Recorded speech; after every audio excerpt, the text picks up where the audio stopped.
Good evening, everybody, and welcome to Candid Conversations. I am your host, the laid back, down to earth life coach, Aisha Israel, and we are getting ready to get started. I first want to say just thank you for tuning in. Don't forget to put your comments in the comment section so we know that you're here.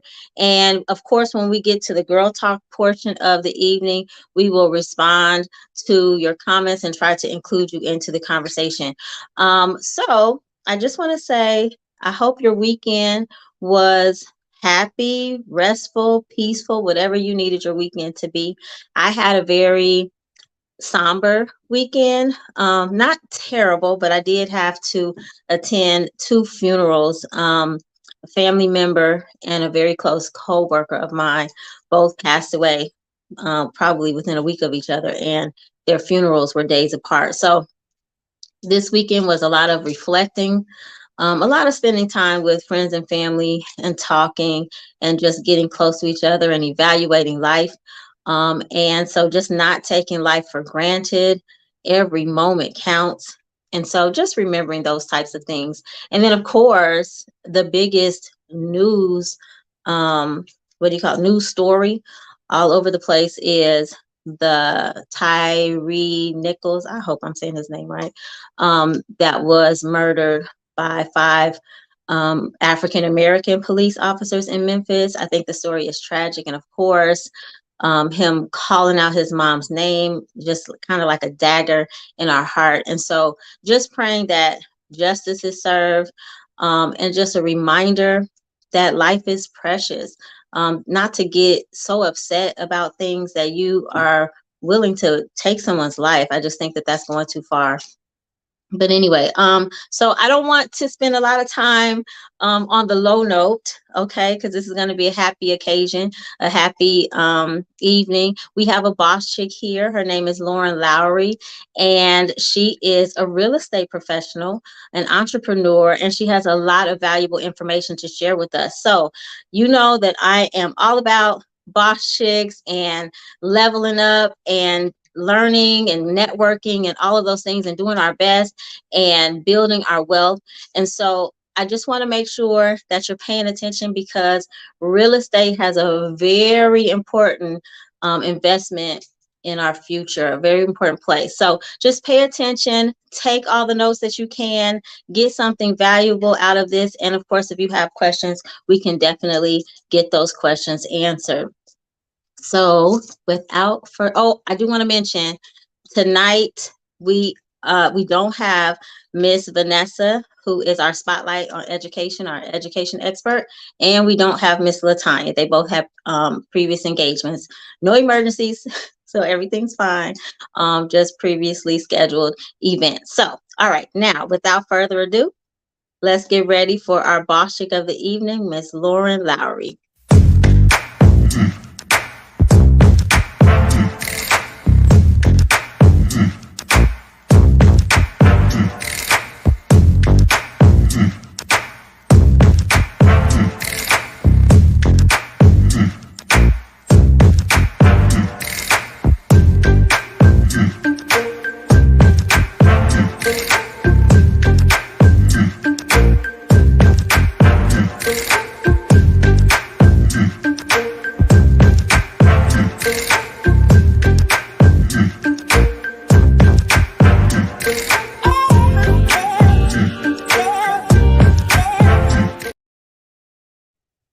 Hi there.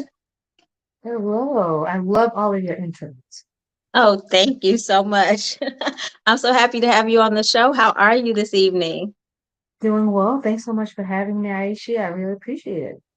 Yes, no problem. So, I would like for you to just briefly introduce yourself and just give a brief explanation of who you are and what you do. And then we'll get My into the name is, questions. okay, Lauren Lowery, and I'm a native of Chicago. I normally say, since we're certainly approaching Black History Month, I'd say I was Okay. born in Chicago and clearly, unfortunately, stolen from Africa to Alabama to Chicago. So that's how I ended Okay. up in Chicago. Um, I've worked in real estate for 30 years. This is my 30th year anniversary of Finders Plus Real Estate and FP Commercial, company that I Nice. started in 1993. Happy And anniversary. so thank you so much. I wasn't really going to celebrate in any kind of big way, but I realized that, it is a milestone. I'm not going to be doing this Yeah. forever. And most people Okay. retire after 30 years of doing something. So I might be announcing my retirement at my 30-year Okay. celebration. You never know. All So yeah, I've right. worked in real estate for some time. My father was a real estate broker, so he was also an Mhm. accountant. He was an accountant, but part-time he was a real estate broker. I thought it was always something that I would pursue in a unique way. And so in Mm. fact I did that. And but I do lots of other things as well. I have lots of other interests that are just as critically important, I think, in assisting in the advancement of Black people, whether it's their wealth or socialization or health. I have lots of Yeah. different other interests that we'll talk about maybe later on. Yes, I'm sure. So the name of your company is Finders Plus, correct? Yes, Okay. How ma'am. did you come up with that name? I'm curious.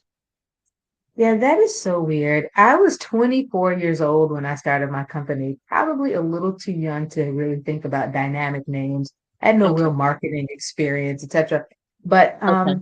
in early in my career, I also had a lot of events. So Hmm. my work early in my career was mainly residential, and I worked with a lot of companies in Chicago. So most of their clients of African descent, so if Motorola or Pepsi had Hmm. new employees of African descent coming to Chicago, they would bring them to me. Oh, And wow. most of those clients would want to hang out with me later. Like they just want to like hang, like, Lauren, I hear you do things. I used to have events and things like that. Okay. And so then I realized, you know what? Like what I do is more than just find people places. It's Hmm. plus. I'm also introducing them to other people. I used to have Okay. an entire event where I simply uh, introduce my clients to each other. So then they would have friends. So Oh, people would come from all over the country or the world to Chicago for whatever okay. big job they had. So I said it was Finders Plus. So I'm introducing them to other people so they have a network of friends and colleagues that they could hang out with. Okay. So I Sounds changed good. Finders Plus. Yes, I get that. Okay, so I did want to ask you because you said you're a broker, correct? Because it is your company. So with that, I see in your title, at least under your name, it says commercial. So do you primarily deal with commercial real estate or Right. So in my career, I started my career in commercial real estate. Mm, Within few years, I'm sorry, I started my career in residential real estate and okay, relocation. And gotcha. then, sort of long story, I started working for a commercial real estate firm in Chicago. And I realized, that's where the big money is, that's where the big deals are.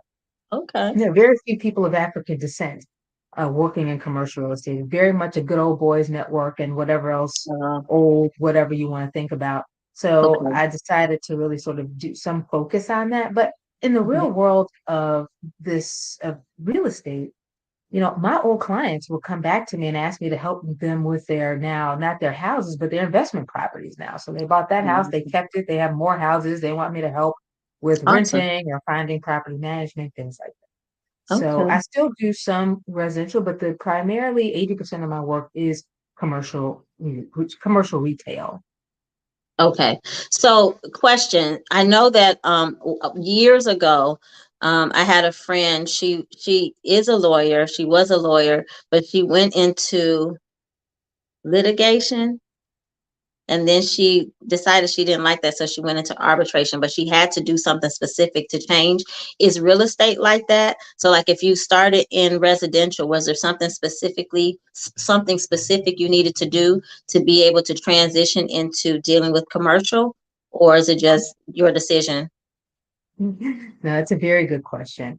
It is not easy to jump into mainstream commercial real estate. As I mentioned to you, certainly some years ago, there was very few people who looked like me and you who were Yeah. in the industry.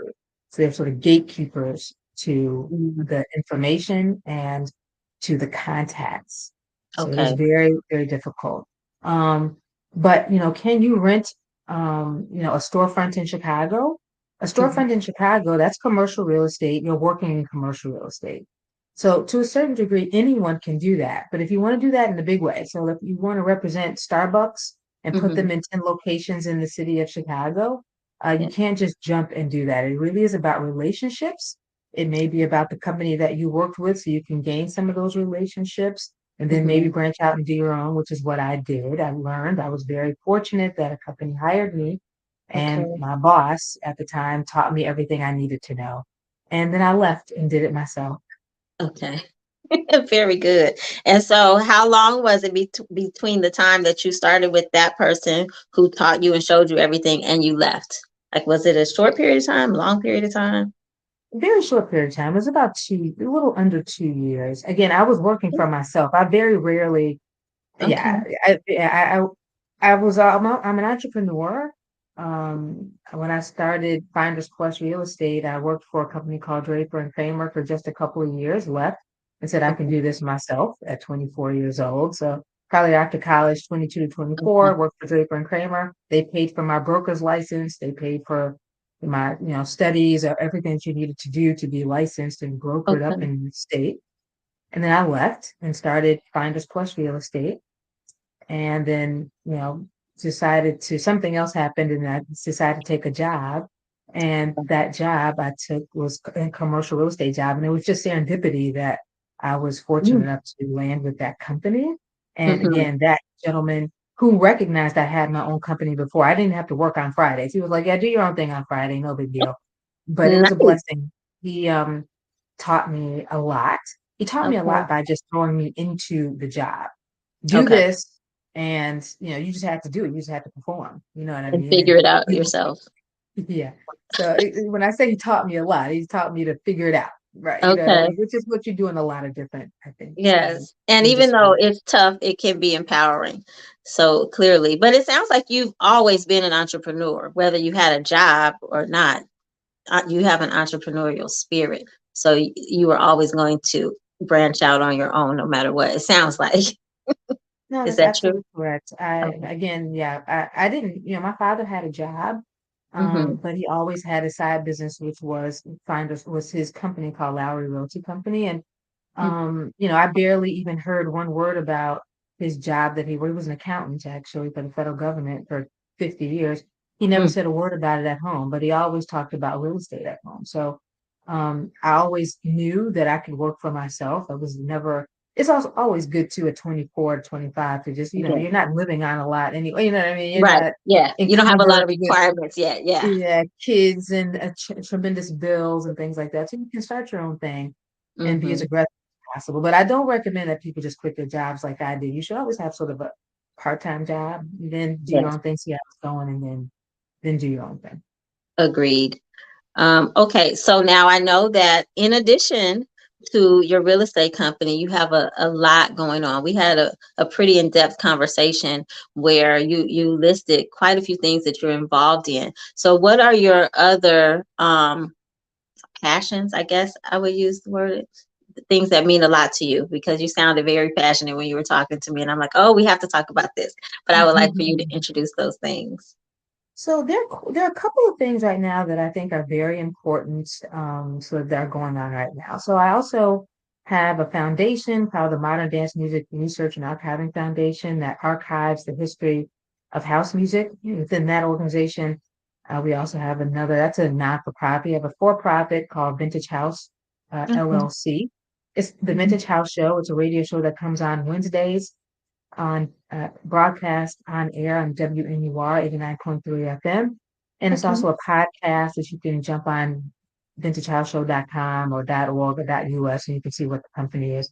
We Okay. interview the pioneers of house music, because house music is a Chicago birth music. It's also a Black art form, Black music form, a Chicago music Yes. form that should be, celebrated and preserved the way jazz is and taught in Mhm. schools, like hip hop is. Hip hop is a field of study across the globe. We have its Hmm. cultural reaches are, extremely serious. People don't realize that the the Hip Hop Archives. If you go to hiphoparchive.org, I believe it's owned by Harvard University. That's just how important I didn't the know that. history is. Yeah. So we want the Okay. same thing in house music. House music is a global music form, heavy in Europe, heavy in Africa, and it should be studied as a Chicago music form because what happens over time, because it's so popular in Europe, people think it started in Amsterdam somewhere and some Europeans created this Right. music form, when in fact it was people of African descent in basements on the South and West Sides that created this music Yeah. that is now $1 billion industry. Yes, and that is important. It is important to know where something originated, because that gives you just an even more in-depth understanding of it and a different feeling. I know I'm not originally from Chicago, so house music was something that I had to learn about, but I have, a few house heads in my family. And so there Mhm. was, or, there was no way that I was going to be able to reside in Chicago and not have any clue about house music. It took some adjusting, but I've been here a long time now. So it's kind of like I go somewhere I don't expect it not to be there now. But yes, it is an art form and it definitely should be preserved. I appreciate that. That's good. So you said it comes on Wednesdays? It comes out on Wednesdays, 10 o'clock. You can watch it on Facebook Live on Vintage House WNUR on Facebook, on Twitch, The Vintage House Show, Okay. on YouTube, vintagehouseshow.org. Um, and so really the crux to that is that I'm also a historian and an archivist. And so I have a certificate of modern archiving from the National Mhm. Archives and Records Administration in Washington, Oh wow. D.C., where I was able, in doing that, to touch and feel the records of Thomas Jefferson and Ben Franklin and the founders Oh of the wow. United States. And so it makes you realize again, we need to preserve our own artifacts, preserve our own histories. We are Yes. critical to the rise and the success of the United States, and Yeah. our records are just as important as everybody else's, so we should preserve them. Absolutely. Okay, and then let's talk about your nonprofit organization. How does that weave its way into your for profit, or how So does it yeah, the work the alongside? vintage, the vintage house show, yeah, they're very similar. The vintage house show is I'm sorry, the Dance Music Foundation is an Yeah. archive. It archives the physical um, ephemera and memorabilia of the music genre. So it's an Okay. archive, and within that, we're researching that. So what we want to do is we want people to research these wonderful stars. There needs to be books on the beginnings of house music. But if you don't have anything to research, if there's nothing tangible there, you can't Mhm. do any in-depth research. So we do our the Vintage House Show is an oral archive because again, we're interviewing these Mhm. wonderful artists and creatives, etc. Okay. And so they're both very similar. Our archive, the how when you go to the National Museum of African American History and Culture in Washington, D.C., you'll Mhm. see with the house music, it's a very small section that outlines house music. So, they got discuss funk and jazz and blues and all those things. There's a little panel that says house music, and our archives are listed in there. And so we were a part of creating a little bit of the narrative that discusses, what house music is, where it Okay. originated, how the tentacles have reached across the globe. Nice. That's okay. That's something to be proud of. And so, are you planning to create a documentary with all of your archives, or is it specifically like for the purpose of putting in a museum for people to research, read on their own or listen to on So their own? we have already contributed to many, many documentaries about the history of house music. One that was just, I think, in Sundance. Oh no, it was in Oh, Aspen. I really? forget the name of that. So there are Okay. two house music. There's like three or four right now where at the end of the credits, you'll see the Modern Dance Music Research and Archiving Foundation credited for Mm-hmm. some of the research or some of the, as they use different pictures and videos and things like that and research, they Nice. were able to use our archive to really solidify, the work that they were doing in sort of creating whatever they were looking to do. We've done Wow. several things with the archive. So we have an exhibit that was exhibited in 2021. It's going to be traveling globally soon. So we're really looking at how we aggressively travel that exhibition. And so there's different things. One of my business partners, who is the host of the Vintage House Show, Lowery Branch, is a documentarian, Okay. and she's done many sort of unique sort of documentaries. She's a house music DJ, and Nice. uh, and she does a lot of things, but she's also a documentarian. She did a documentary on, um, I think I forget her name, but her last name is Tharp, Rosetta Tharp. She was one of the first sort of she taught Elvis, sort of playing the guitar, and Oh it's my just a goodness. wonderful. Yeah, it's a black woman who Okay. was a wonderful guitar player, and she did a documentary on her. She did a documentary on one of the churches that was, I Wow. think, Robert's Temple. I forget what it is, but Okay. she does a lot of documentaries. I'm sure a documentary is coming soon that's produced by Vintage House or produced by the Dance Music Foundation. But on the short term, I think documentary is hard. That's a lot of work. Really? So, Okay. yeah, I I can mean, imagine because you have to have your facts lined up and you have to keep the viewers engaged. I can imagine it's a lot of work, but I'm thoroughly impressed. I had no idea all of that was in your background and what you've done and what you've been working on. So that's really exciting. Um, what was I going to ask? Did we talk about you working with children or students? Do you okay. yes. So thanks for asking. So one of my dreams, and so the Dance Music Foundation is not sort of one of my dreams, by the way. This was something that Oh, needed to be done. And okay. I was able to hope, I always try to bring people together. So we brought people Yes. together. These wonderful artists are also scholars and, also brilliant business people who can make sure that the trajectory of preserving house music can happen. That was not necessarily a dream of mine. It's just something that I was a part of the house music scene. I had a radio show when I was in college. I talked to a lot of those people. I knew that the records needed to be preserved. As a historian and an archivist, I recognized it wasn't happening and that Mm, other people were going to take credit for the work that was done here in Chicago, many of wow. them my friends. Yes. But I have a company called Madrasa School of African and African American History, which is so poignant right now since Black history is under attack in the United States. You can't even say Yes. 1619 without people suggesting that you should be canceled almost immediately. They don't Right. want anyone to know the history of people of African descent because it's a terrible history. The United Mm, States has, kidnapped human beings, enslaved them, and continue to terrorize people of African descent. yeah. We do not understand really the depth of our history. The reason why we Okay. don't go back to Africa is because our parents don't know anything about Africa. They're not telling you anything about it. They don't know any countries in Africa. So we don't think we're disconnected from it. Yeah. So I've created a firm called the Madrasa School of African and African American History. And Mhm. it is an after school program and also a workshop series that we can Mm, take throughout the country. I want every young person of African descent to take these classes and do sort of similar to Hebrew school or Greek school or Chinese yes. school. People don't even realize these people are taking classes themselves Yes. on the history of their who they are. And we need to Hmm. do the same thing, absent of Eurocentric thoughts. You need to do that and be taught by people of African descent from an Afrocentric point of view. And that is what I intend to do. My first event, I'm partnering with Dr. Femi Skanes, the former principal at Morgan Park High School. She has her own entrepreneurial venture now, and Nice. she's lovely enough to partner with me on our first event starting February the 20th. It's called Putting Africa Back in Black History.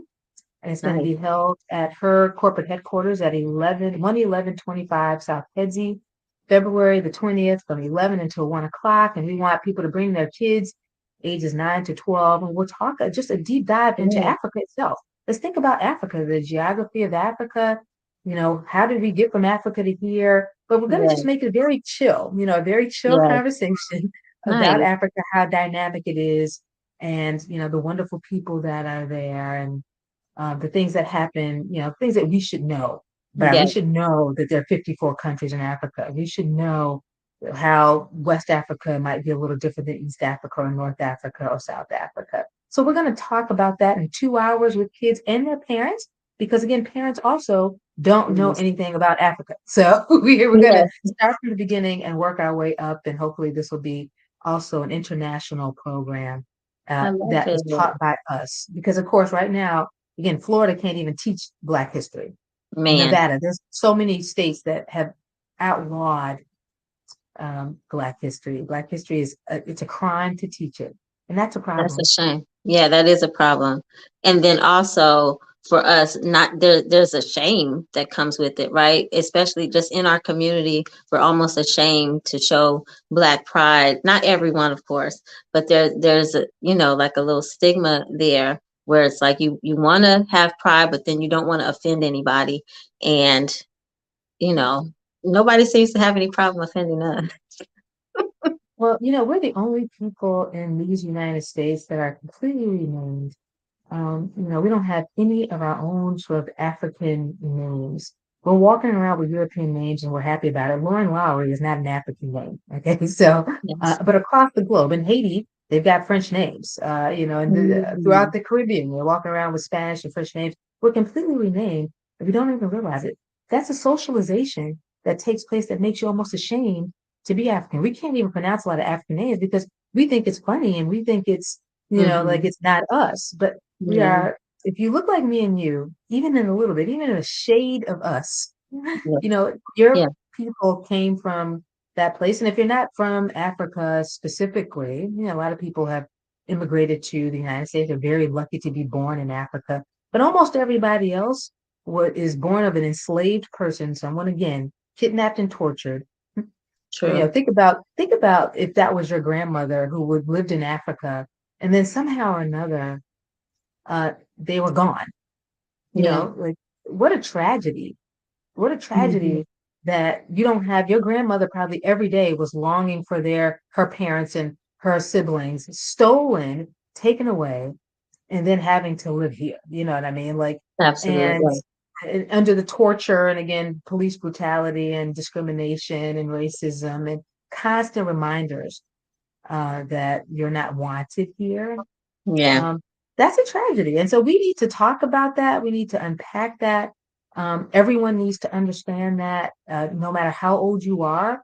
And I think that will give True. us a sense of unity and more character about who we are as people. It will make us more proud of who we are. Once we understand real history, facts, not based in religious studies, not based in any economic status, true understanding of the facts of how you arrived from some other Yes. continent to Yes. here and the laws and rules that governed you and that govern you today. Yes. I think we can do that in a very creative, sort of, I believe in a creative and fun, tech-friendly way so that kids understand who they are. And then when they're older, they'll start to understand that, how we should be connected to each other, how we should be supporting each other, Absolutely. and Yes. how we should be ruling and owning almost every arena in the United States or and elsewhere. We Yes. should be tops in business and medicine and entertainment, finance. We Yes. should be on top of these things like other cultures are. And I think with Absolutely. unity, we can do it. Absolutely. I totally agree. All right. Well, it's coming to the end of our segment, but before you leave, I would like for you to just answer the question, what makes you a boss chick? In your Well, own words. yeah, I mean, am I a boss chick? So I guess I'd have to embrace that too. I work well with teams. I do have, ideas that I think are sort of leadership driven. I'm a Leo, so it makes we always think we're kings and queens of the jungle here. But, I Okay. think for me to be successful, I need everyone else to be successful and I need everyone Mhm. else to work together. So if I Mhm. can lead that in any way and then let it go and let other people become leaders, that's really Mhm. what I'm about. So, you know, I just try to bring other people together in all of my work. Awesome. And that has propelled you into leadership and success. I think that's awesome. So before you go, can you please just leave any advice for aspiring boss chicks, people who are, looking to be leaders, looking to be successful and, help other people as well? What a great question. I think it really is about sort of moving in the direction of your passions. What are your dreams, and attack those dreams. You know, don't stop dreaming about it. Take some time, to get some of the things done you want to get done. But to be successful, you have to follow your dreams. At one point, owning and creating Finders Plus Real Estate was my dream, and I Hmm. got it done. And but don't ask for help, look for classes, look for programming, ask the right questions, network, but follow your dreams, follow your passions, do those things. I think sometimes women will do things that other people want them to do because you have a family, because Hmm. people believe you should do this or that, whether it's get married or work in a certain position or Yeah, be less than. I think so we do sometimes make those mistakes, but I think the minute you recognize that you do have a passion for something that may be, something that your family or your friends don't or haven't done, you should yeah. attack it and don't stop. Agreed. All right. Well, I thank you so much for being here, and I'd like for you to stay on. We're going to just have a relationship conversation. So we're going to answer viewers' questions, some scenarios, and personal truths. So if you're up for that, yes, no, Sure, okay, absolutely. okay. So we don't have a spotlight this evening. So up next is Girl Talk. So at the end of this intro, you will see the rest of the Girl Talk panel. One second.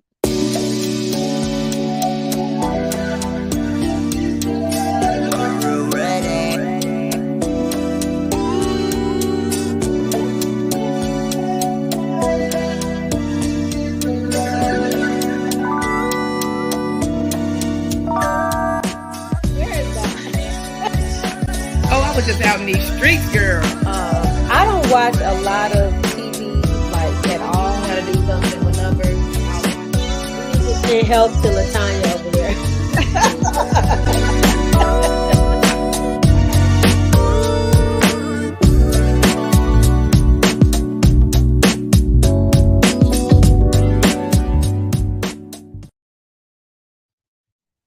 Good evening, everybody. How are you? Hey, Dawn. All right. Is everybody unmuted?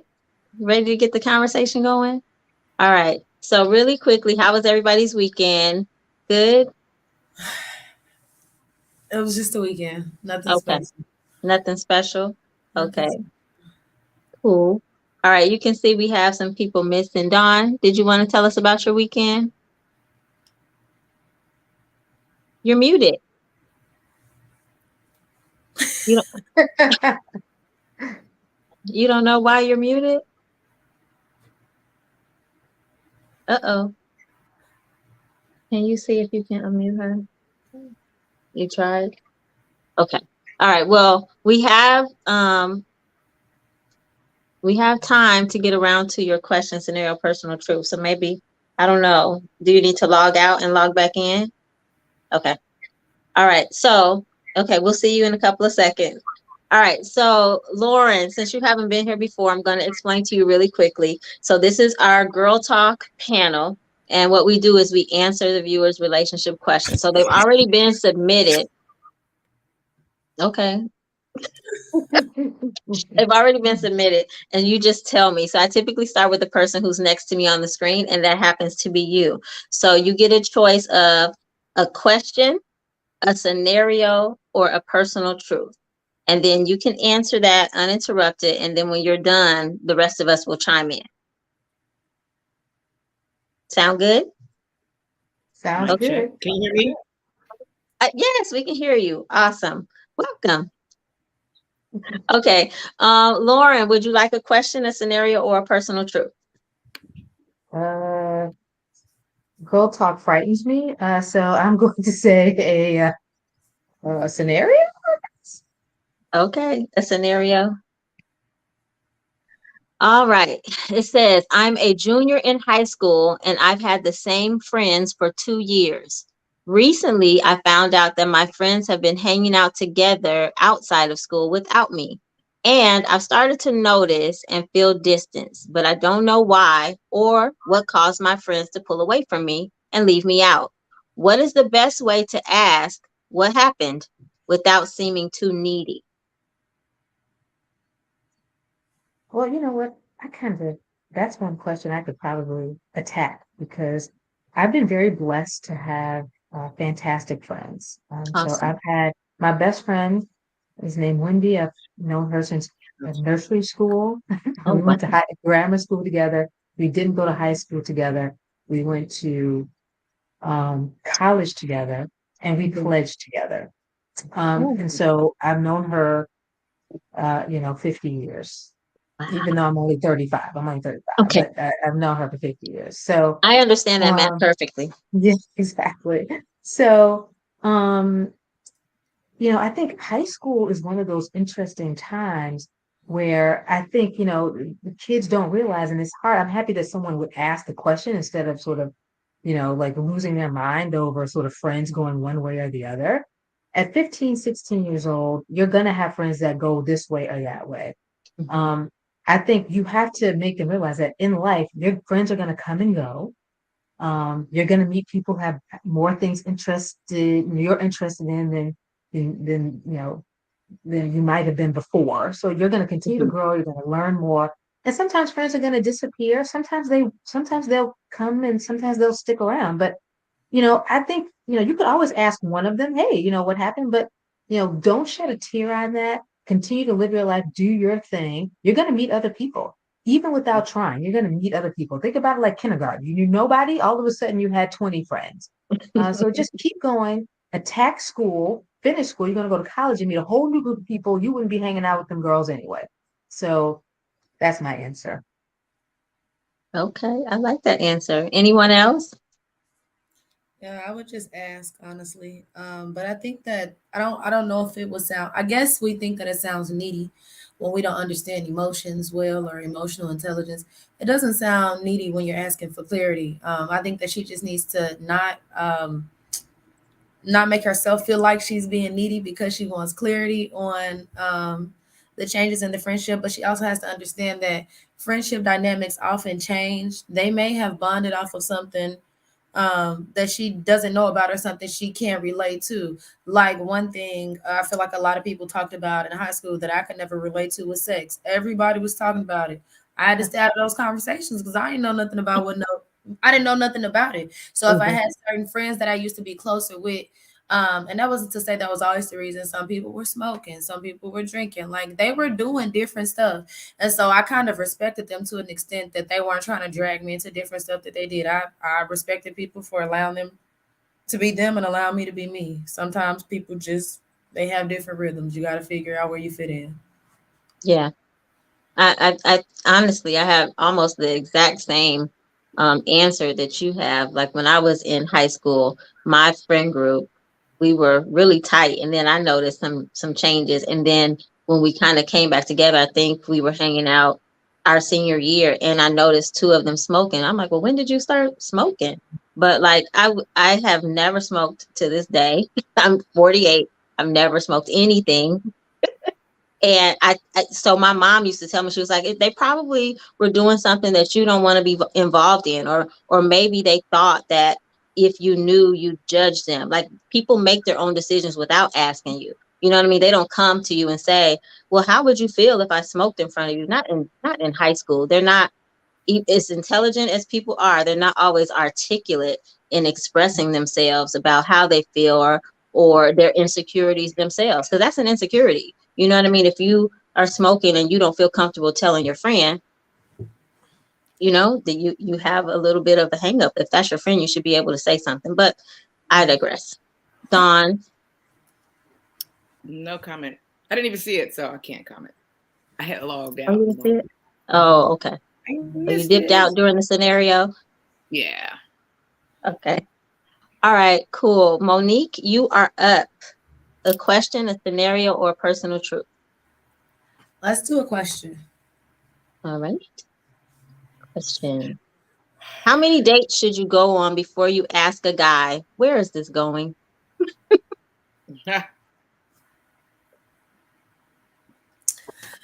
Um, I don't know. And this is why I'm gonna say I don't know. Okay. Um, Typically I figure myself a good read of people. So you kind of can tell who you're dealing with. Some people, it's not going nowhere. It's just fun. I feel like if you have to ask where it's going, it's probably not going nowhere. Or maybe y'all haven't clearly communicated to see that y'all both want to go to that next step. Either way, it's not ready if you have to ask, where is this going? And I just saw a video on Instagram earlier about a man stating that he was talking about men. He was saying men never have to get ready. So they can be casual Interesting. looking for somebody to, just do whatever with. But if they just so happen to run into the woman they don't have to say, oh, let me get myself together. Let me do this. They automatically adjust because they like, man, I wasn't looking for love, but this is what I found and I want to hold on to it. So I feel like with that in mind, if you have to ask, it's probably not going where you want it to go. I'm not going to say it's not going anywhere. It's probably not going where you want it to go. Interesting. Anyone else? Don, you look like you're thinking about it. Ask whenever you want. First date, second date. When you think that's your boyfriend, like, okay, I think he's my boyfriend. Let me ask him. That's probably true. Yeah, that's a good one. When you think he's your boyfriend. Okay. Like, Yeah, but I'm kind of like Monique there. I mean, okay, so if I were to think back to college, I remember there wasn't a lot of dating, so to speak, but hanging out. I mean, I don't, it was college, but I remember, I don't remember having to ask. I remember having a conversation, probably making a comment. And I remember one guy was like, well, it's not like we're getting married or anything. And I don't remember what I had said, but when he said that, I was like, okay, well, we don't need to date anymore. I mean, not that I feel like we need to get married tomorrow, but like I said, I got things to do. I don't really need to be trying to keep up with anybody else if it has no potential to be serious. Mm-hmm. Like, okay, cool. See you when I see you.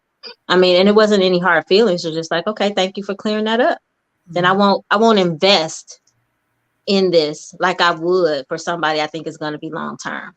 Yeah, I feel like when you're on the same page with someone, whether you guys clearly communicated or not, even though it should be clearly communicated, but when you are in tune or in sync with somebody on the same page, y'all have already like unintentionally had conversations about the future. Like, so you already have an idea of where it's going, or where y'all think y'all want it to go at least.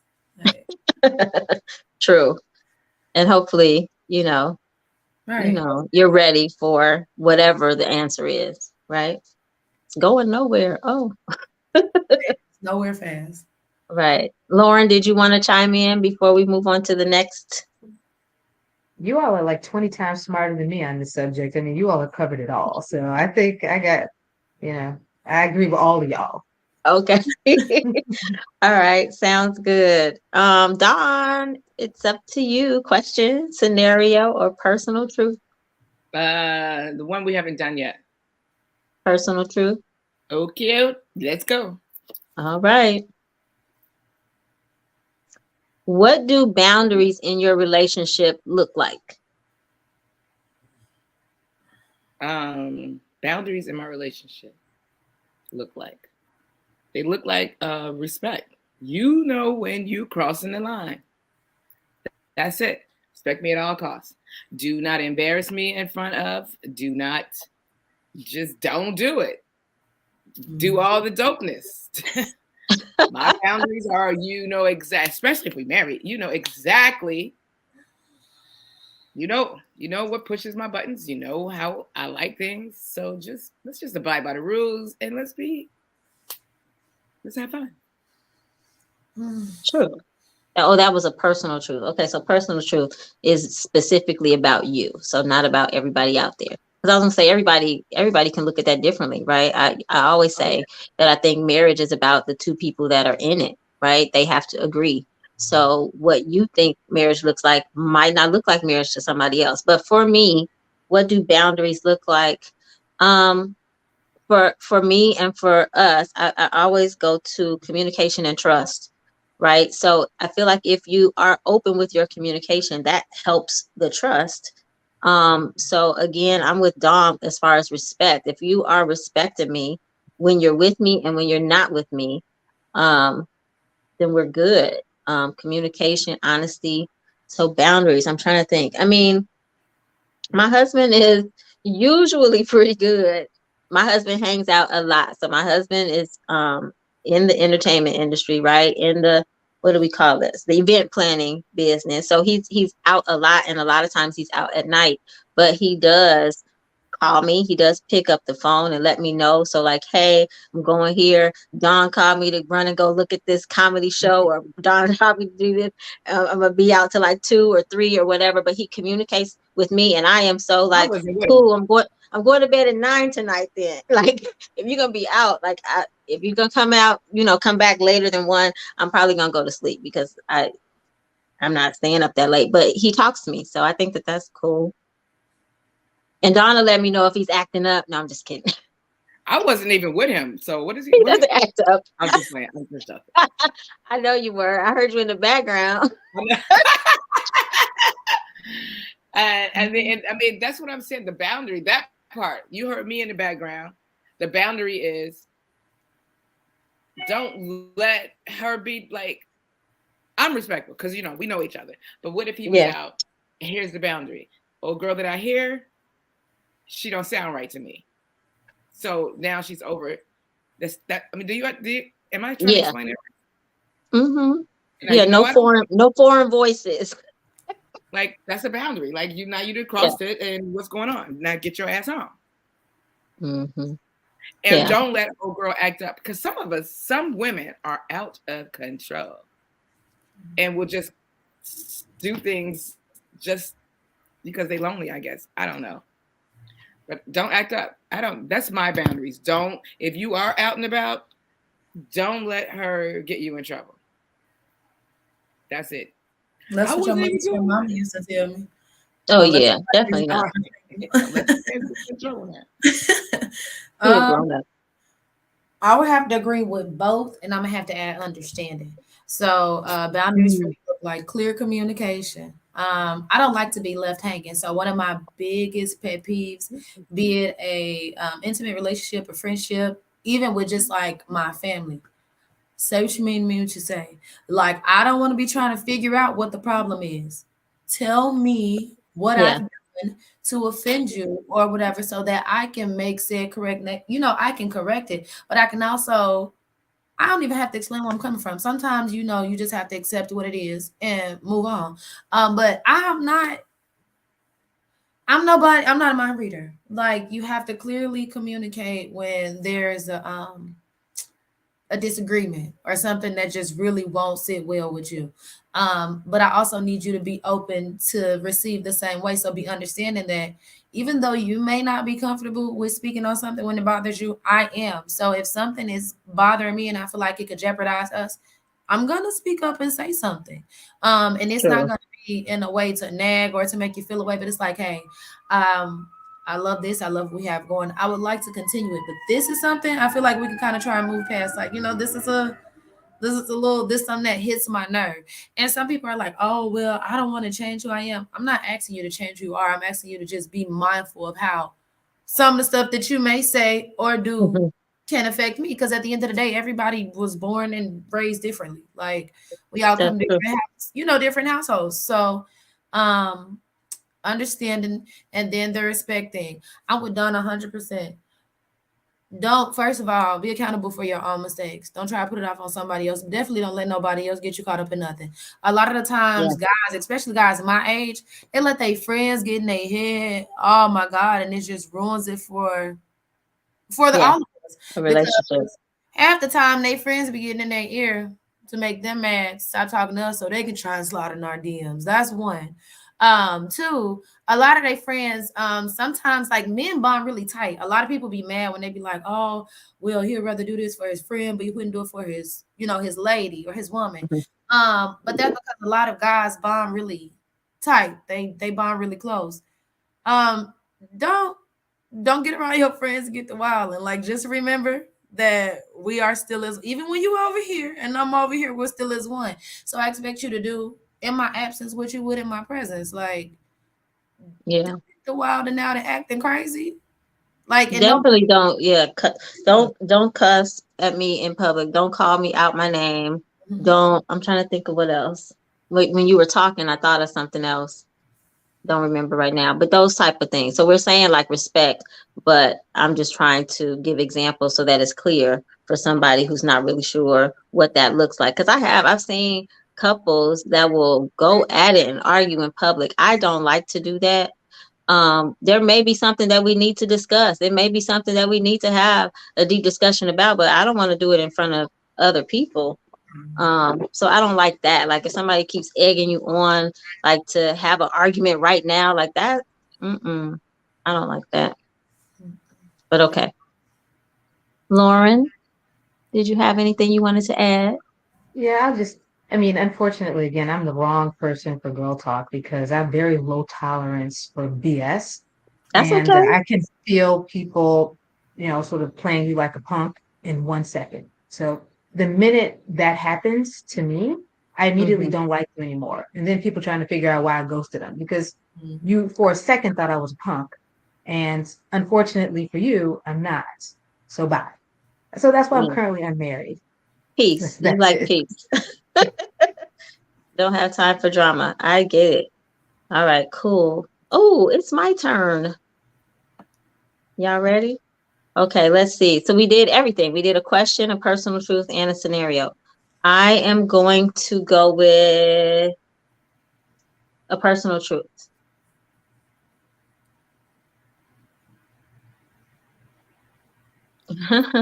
On a scale of 1 to 10, how would you rate your relationship with your in-laws? All right. Well, cool. So Mm. if we're just talking about, well, I have my mother-in-law. I don't have a father-in-law. Right? Well, I do. I'm so sorry. I have a stepfather-in-law. My bad. And I think they're Yeah. wonderful. Anyway, I rate them a 10. I think they're cool. My mother-in-law is a lot of fun. And she does not have any problem saying how she feels. Sometimes I don't know why my husband does this, but sometimes she'll call and we'll be in the car and he'll just start talking. He won't say like she's in the car and she'll start talking and she'll be like, yo, my daughter-in-law don't call me. And I'll be like, whoop, Yeah, sorry, right. hey mom, but she says what she feels. But I don't know, she's a lot of fun. My sister-in-law is a lot of fun. Very genuine, very loyal. I love them. I'm Mm. very and my husband's cousins, like I don't have anything negative to say about anybody on his side of the family that I can think of. If there are, he probably just has to introduce me to them because he already knows. I don't know, but I really don't. His grandma's great. Like, It's kind of choppy. huh? Oh, What'd mine you was say? breaking up. I'm sorry. Oh, okay. Am I Did you choppy? hear me? I keep going in and out. Yeah, kind of. When you're talking, you sound fine. Okay. But yeah, so Wait. can you hear me now? Okay. good. Yeah, I went out. I'm sorry. Go ahead. I'll be quiet. That's okay. It said on a scale from 1 to 10. I'm gonna rate them a 10.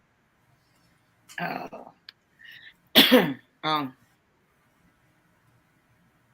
My Okay. sister-in-law is the absolute best. Anyone else? He said, pass. You passing? No Okay, in-laws. Can't rate something you ain't got. So got it. unfortunately. Same.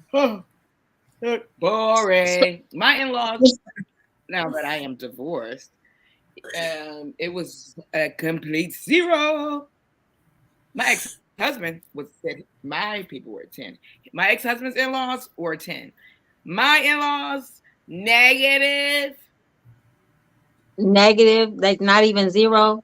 They're below zero. It was Oh awful. wow. I'm sorry. Awful. Well then, okay, cool. Oh well, look, we still have time for more. We don't usually get to go around twice. All right, Lauren, would you like a question, a scenario, or a personal truth? Personal truth. Although I was really trying to hear what happened with Dawn's film. Maybe that's offline. I don't know. She, yeah, after the show. That's the after the show part, Lauren.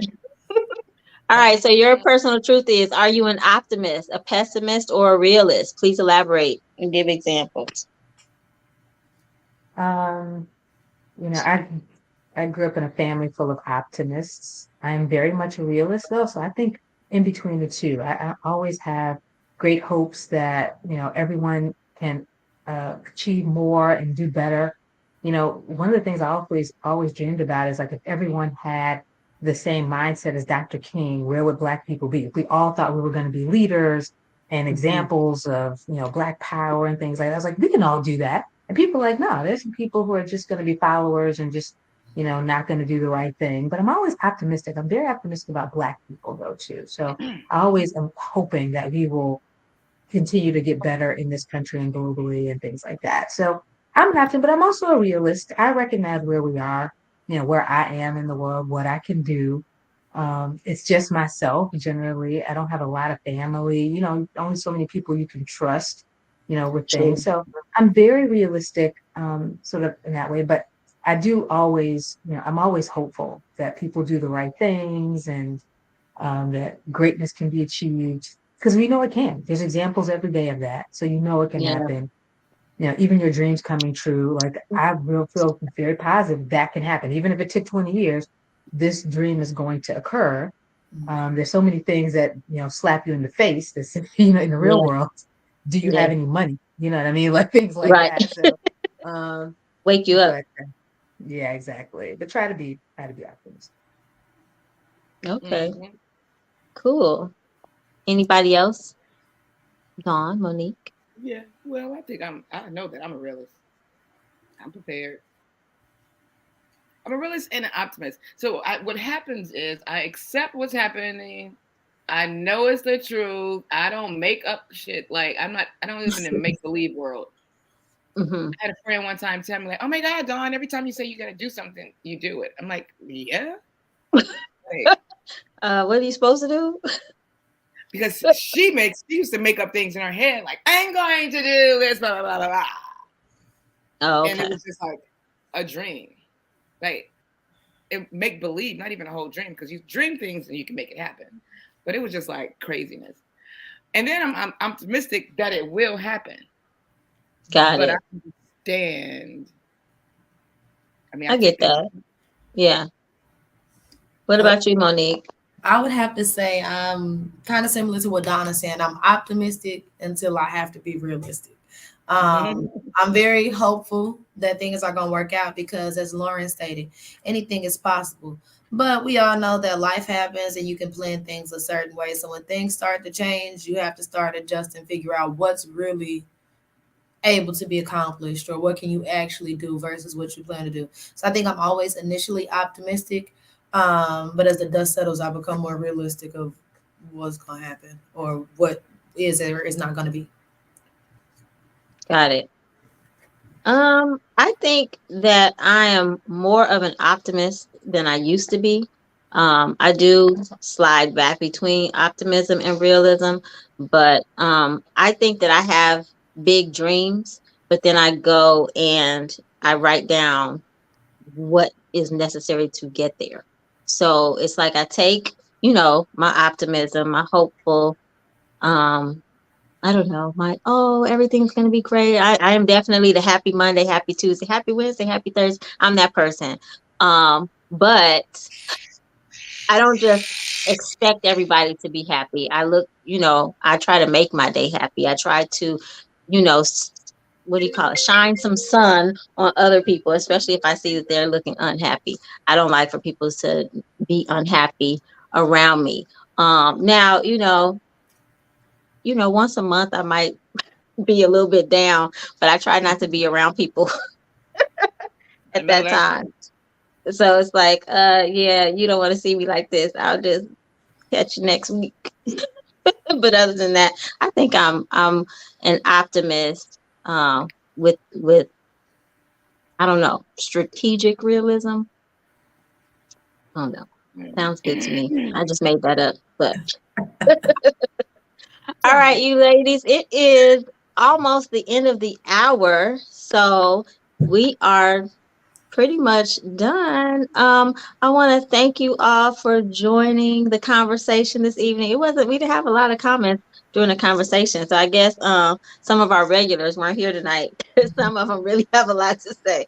It must be an off Monday. But anyway, so thank you for tuning in. Don't forget to subscribe on YouTube. And maybe that's also it, because if you're not subscribed, you can't join the conversation on YouTube. You have to be a subscriber. And what else is there? Next week is the 6th of February. I believe we have Angelicia Jones from Golden Angel Management. Our spotlight is on beauty, and we'll have the Girl Talk panel here again. Thank you, Lauren Lowry, for sharing your story. After the show, we're gonna type in, because I don't have a keyboard in front of me. We're gonna type in those specifics so people can reach you if they need to for your different organizations and the event that's coming up. And we're out. Thank you. Thank you. Don't go anywhere, guys.